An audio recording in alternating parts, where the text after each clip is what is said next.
আসসালামু আলাইকুম বিয়াস, আশা করি ভালো আছেন সবাই।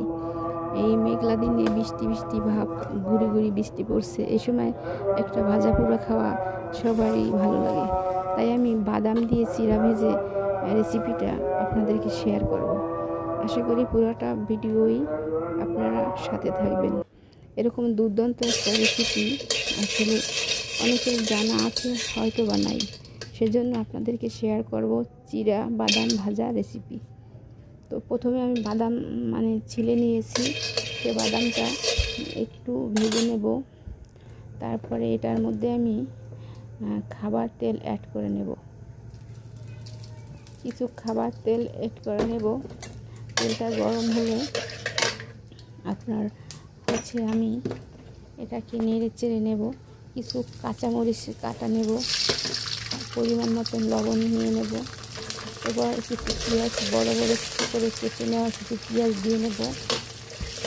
ভাজার পরে পেঁয়াজ এবং বাদাম চিড়া সব কিছু মিলে একটা চানাচুর ভাজার মতন একটা স্বাদ আসবে এবং খুবই দুর্দান্ত লাগবে। আশা করি আপনাদেরও ভালো লাগবে। তাই আমার ভিডিওটা পুরোটা দেখবেন, একদম স্কিপ করবেন না। এবার আমি কাঁচা চিড়েগুলি দিয়ে নেব। আগেই আমার মরিচ, পেঁয়াজ এবং লবণ দেওয়া আছে। সব কিছু মিলে একটা দুর্দান্ত ফ্লেভার এবং স্বাদ হবে।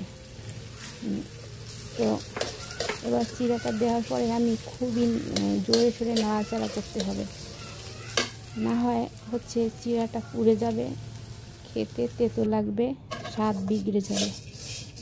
মোটামুটি এবার ভাজা শেষ।